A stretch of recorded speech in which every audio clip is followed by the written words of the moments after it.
Kepada yang terhormat, Ibu Paramita Nerissa Fitra SSDM.Com selaku dosen pengampu mata kuliah riset operasional, serta teman-teman kelas Sistem Informasi 2022 UNESA yang kami banggakan. Perkenalkan, kami dari kelompok 7 akan mempresentasikan hasil proyek akhir kami untuk ujian akhir semester tentang aplikasi Jixtra. Namun sebelum itu, kami akan memperkenalkan diri. Pertama, ada saya, Nafla Aurelia, dengan 3 digit NIM terakhir 038. Kemudian saya, Alfiana Imanur Haliza, dengan 3 digit NIM terakhir 039. Perkenalkan, saya Erinda Putri Amita dengan NIM 3 digit terakhir 042. Saya Vinca Melia Surya Putri dengan 3 digit NIM terakhir 061. Baik, sebelum kami masuk untuk demo aplikasi, saya akan menjelaskan peran masing-masing anggota kelompok 7 dalam pembuatan aplikasi ini. Kami bekerja secara kelompok yang pastinya saling membantu antara satu dengan yang lain. Namun, jika dipartisi menjadi beberapa bagian, kami mempunyai job desk masing-masing. Yang pertama ada Vinca Amelia sebagai penyusunan kerangka aplikasi, termasuk perencanaan fitur dan juga fungsi. Lalu ada Erinda Putri Awita sebagai build GUI. Lalu yang ketiga ada saya, Nafla Aurelia, untuk desain GUI. Lalu yang keempat ada Alfiana untuk pengerjaan bagian coding. Selanjutnya akan masuk pada metode yang dibuat untuk aplikasi yang akan dijelaskan oleh rekan saya. Dipersilahkan. Oke, baik. Di sini ada pengertian dari algoritma Dijkstra. Algoritma Dijkstra ini merupakan algoritma untuk menyelesaikan permasalahan jalur terpendek dalam graf berarah. Jalur terpendek atau yang dikenal dengan shortest path ini tuh masalah mencari jalur terpendek antara dua simpul atau vertex pada suatu graf berbobot yang nilai gabungannya merupakan jumlah bobot tepi-tepi graf yang telah dilintasi beberapa kali minimum. Dalam bidang ilmu komputer, diagram sering digunakan untuk memodelkan berbagai masalah dunia nyata, mendeteksi kondisi kebuntuan dalam sistem operasi, dan merencanakan rute transportasi yang efisien. Dan membuat simulasi pencarian jalur terpendek ini menggunakan algoritma Dijkstra, membantu menemukan jalur terpendek melalui skema yang ditentukan dan akan dijelaskan oleh teman saya. Baik, di sini saya akan menjelaskan demonstrasi dari aplikasi yang sudah kami buat. Jadi, di sini aplikasi yang sudah kami buat itu sudah terinstall di desktop, jadi bisa langsung dibuka lewat desktop laptop. Di sini aplikasi yang sudah kami buat itu sudah terinstall di desktop, jadi bisa langsung dibuka lewat desktop laptop.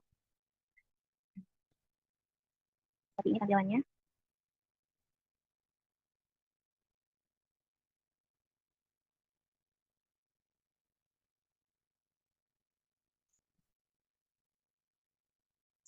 Oke, kemudian sekarang saya akan mencoba untuk menjalankan aplikasi ini dengan studi kasus.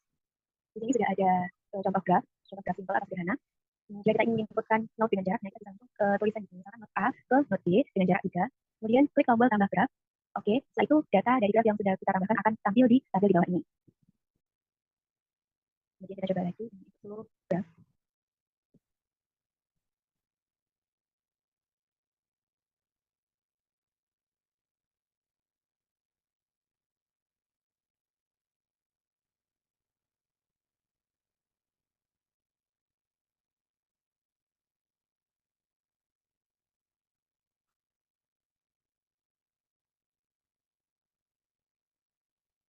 Nah, setelah semua data node sudah ditambahkan, kita hanya tinggal menentukan node awal dan tujuannya. Contohnya di sini node awalnya adalah node A, kemudian tujuannya adalah node F. Kemudian klik tombol hidung jarak terpendek. Setelah itu jarak terpendeknya akan muncul di bawah ini. Jadi jarak terpendek dari node A ke node F adalah 5 dengan urutan jalurnya A ke C ke D ke F. Seperti itu. Kemudian kita coba lagi dengan studi kasus yang lebih kompleks. Ini kita hapus data dulu. Jika kita klik tombol hapus data, maka keseluruhan data yang ada di tabel ini akan terhapus.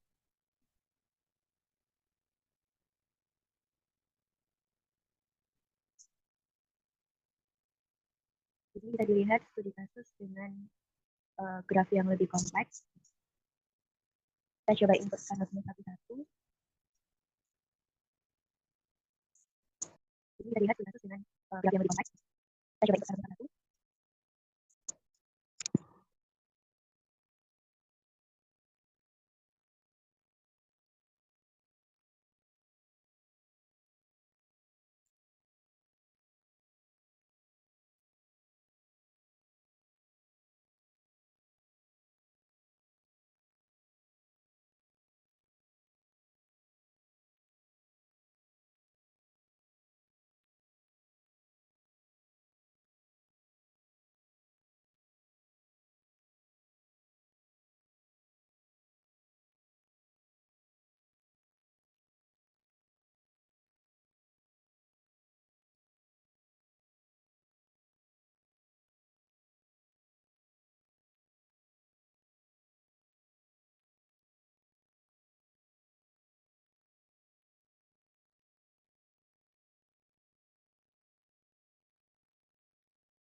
Setelah semua data sudah ditambahkan, kita menentukan not awal dan not tujuannya lagi. Di sini not awalnya adalah A dan not tujuannya adalah G. Kemudian hitung jarak terpendek, maka akan tampil jarak terpendek dari graf yang sudah dihitung dengan metode Dijkstra, yaitu jarak terpendeknya yaitu 2,6 dengan alurnya dari A ke B, ke C, ke D, ke K, dan ke D. Nah, kemudian jika kita menentukan not dengan jarak dan not yang sama, misalkan A dan B dengan jarak yang sama dengan yang sudah ada pada data, maka sistem akan mendeteksinya dan tidak akan menduplikat data. Akan ada peringatan bahwa data sudah ditambahkan sebelumnya. Jadi tidak perlu khawatir kalau ada duplikat data. Kemudian jika ingin menghapus salah satu not, misalkan not A, not B ingin dihapus dari data ini dengan jarak 6,1, tinggal diketik saja di sini pada bagian input not yang ingin dihapus, yaitu not A ke not B dengan jarak 6,1, kemudian klik tombol hapus, kemudian X data dihapus, jadi tidak ada lagi di dalam data. Dan jika ingin mengupdate data, tinggal ketikkan saja not awal dan not tujuannya, kemudian jumlah atau jarak baru yang ingin diupdate. Misalkan saja di sini dari not A ke not M dengan jarak 12,7 ingin diubah ke 13,2, tinggal diinputkan saja not A, not M dengan jarak 13,2. Kemudian klik tambah graf berhasil ditambahkan, dan data yang tadi, yang 12,7, sudah diperbarui dengan jarak terbaru, yaitu 12,2. Kemudian jika pengguna menginputkan struktur input mungkin tidak sesuai, misalkan A, B, 3, tambah graf, maka akan muncul peringatan seperti ini, format data tidak valid, kemudian ada perintah untuk menggunakan format yang valid, contohnya juga terdapat di peringatan. Kemudian program ini juga berfungsi untuk menginputkan jarak dengan bilangan desimal, jadi bukan bilangan bulat saja. Kemudian cukup sekian demonstrasi dari program kami, untuk selanjutnya akan dilanjutkan oleh teman saya. Baik, selanjutnya terdapat kelebihan dan kelemahan dari aplikasi Dijkstra berikut. Jadi seperti pada aplikasi umumnya, aplikasi kami, aplikasi Dijkstra juga memiliki kelebihan dan kelemahan. Untuk kelebihannya sendiri, yang pertama, aplikasi kami ini dapat melakukan CRUD atau create, update, dan delete. Seperti yang sudah didemokan tadi, bahwa aplikasi kami dapat melakukan create atau insert note beserta jaraknya. Kemudian juga dapat menampilkan atau membaca data dari note dan jarak yang sudah diinsertkan.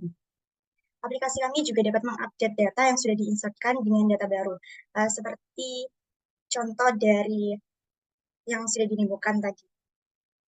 Kemudian, aplikasi kami juga dapat mendelete data age, yaitu note beserta jaraknya, baik salah satu data atau keseluruhan data. Jadi ini opsional, tergantung dari kebutuhan user inginnya seperti apa.